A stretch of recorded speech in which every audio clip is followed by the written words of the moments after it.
For 2 straight seasons, Arsenal have done something few expected: become genuine title contenders. Over the next few minutes, I'm going to break down the 4 core themes that prove Mikel Arteta and Arsenal haven't just spent money, they've solved a complex, decade-long puzzle to build a team that isn't just winning now, but is engineered to dominate for years to come. Yes, it is! And in it goes! Zinedine! 𝗘𝗫𝗧𝗥𝗔-𝗧𝗜𝗍 hat-trick! Bertie, you changed my life! Bertie, you changed my life! You changed my life! 3 players in the box. Pepe might not need them! Now, in the past, Arsenal have bought some big names, players who were great in spite of the system and ones who could flourish thanks to Arsene Wenger's excellent man management skills. However, since the legendary Frenchman left, a change in manager, style or approach has led to, for one reason or another, new signings that haven't quite fit in.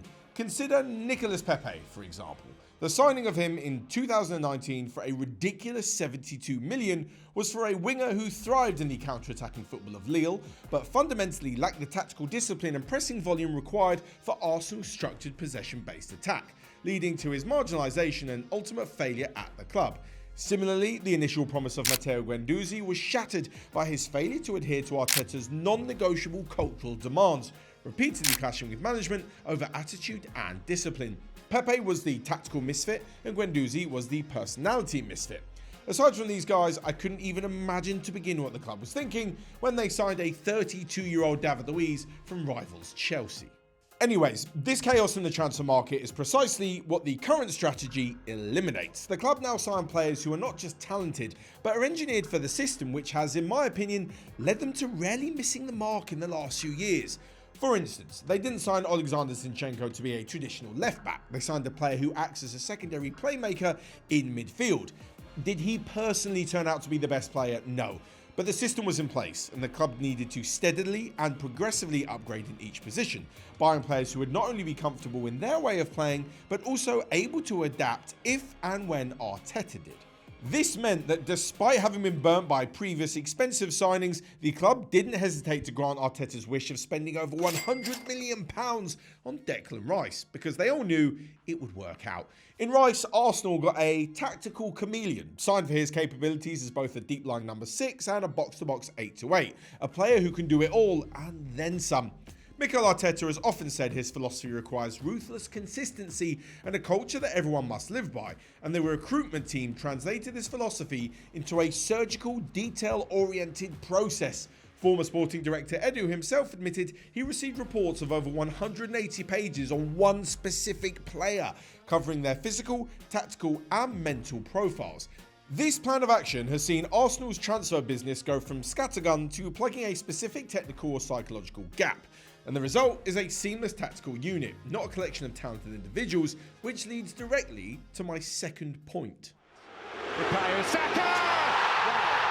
Now, when it comes to tactical and psychological profiling, I'm certain that those in the know at the club will be inundated with numbers and data telling them just how good a potential signing is. But one of the simplest numbers has become one of the most important, and that is a player's age. The current team is built for arguably the best part of a decade, with the age profile of this squad the biggest proof that success is seen as a long-term process aimed at sustained dominance, not just a flash in the pan. Arsenal have consciously lowered the average age of their squad and signed players whose peaks align so that the group can grow together. In the 24-25 season, Arsenal's average squad age hovered around 25.7 years old. It's 25.2 this season, placing them amongst the youngest in the Premier League and indicating that their best football is still ahead of them, unlike Premier League winners historically, who have often had a squad average age of closer to 28. Edu articulated this strategy early on after one particular transfer window, saying, "We've signed 10 players and 7 of them are under 23. It's about the project. It's about what we want to do in 1, 2, 3, 4, 5 seasons." So the spine of this team, Saliba, Gabriel, Saka, Odegaard, Rice, they're only just entering or arguably not even entering their prime, ensuring that the most expensive and crucial players are also assets, valuable both on and off the pitch in the long haul. This consistency in targeting the 22 to 26 age range basically means that Arsenal aren't consistently rebuilding. All they have to do is refine. Look, I know it's not really a new approach. City have been doing it for years under Pep, and Klopp did it at Liverpool as well, where it took him 4 years to win a trophy. In the meantime, going from a spine of Mignolet, 𝗘𝗫𝗧𝗏𝗏𝗏, Lucas Leiva and Benteke to Alisson, Van Dijk, Fabinho, Salah, Mane, amongst others. Of course, there is the threat of top quality players leaving, bigger clubs offering success now instead of the coming years.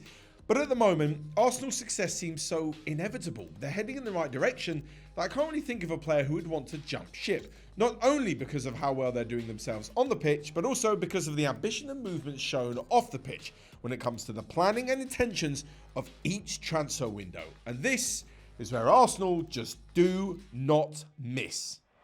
It's Rice again! Watching Arsenal's transfer windows has been like watching an architect build a skyscraper. Each summer they address the weakest point from the year before and focus on it, meaning they don't try to fix everything at once, but in order. The last 4 seasons have shown a clear multi-phase journey of evolution. And here it is. Phase 1. They've signed players who fit the new system, the new tactical approach from Mikel Arteta.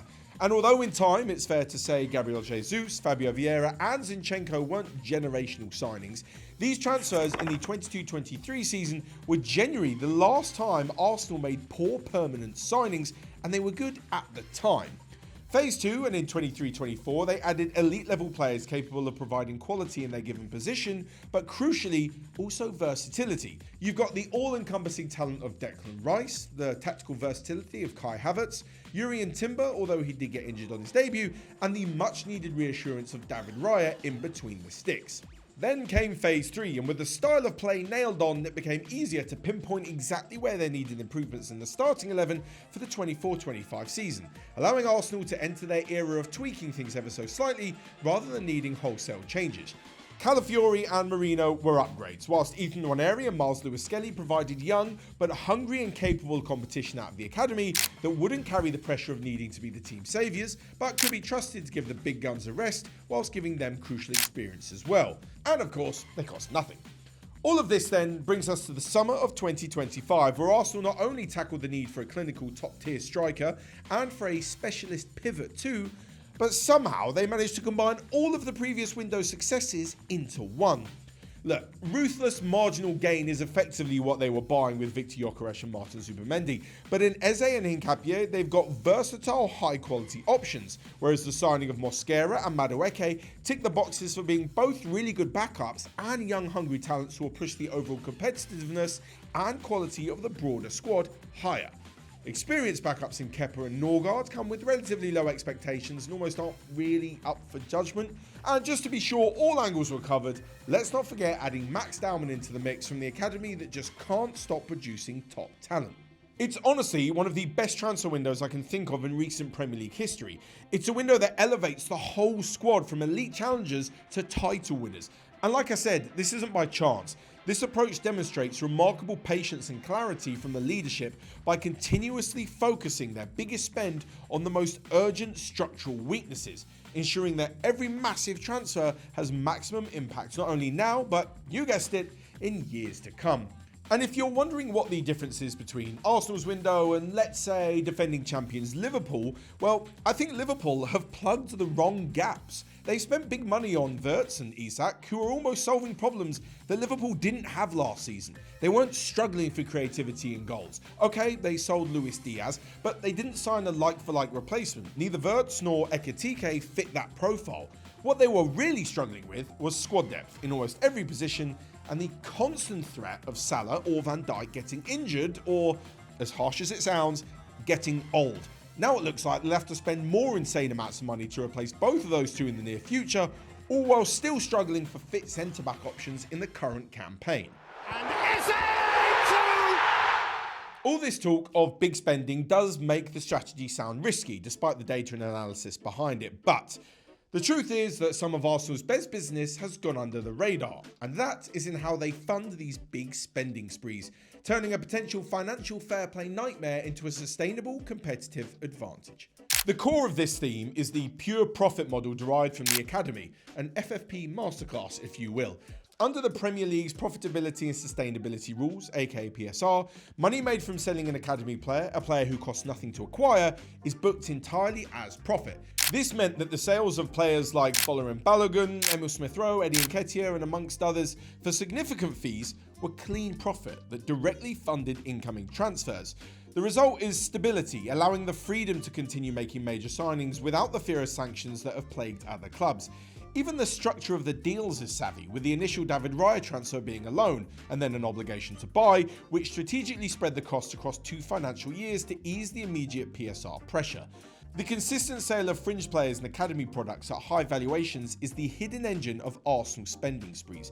They found a legal, sustainable way to compete financially, which makes their success not a footballing story, but a phenomenal business strategy, and one that was built to last. The conclusion then, 6 windows with 4 strategic themes: tactical fit, longevity, intentional upgrades, and all financially well thought out.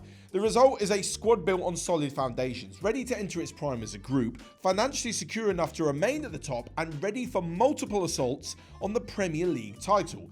They and the fans have had to be patient, but as we've seen over the years, opportunities will always present themselves. You've just got to be in the right position to take them, which I'd argue Arsenal now are. So is this finally Arsenal's year to win the Premier League title, and how far can they go in the Champions League as well? Don't forget to get across all of our socials at FourFourTwo, and also the latest edition of the magazine is available to buy now as well. That's all from me. I'll see you in the next one.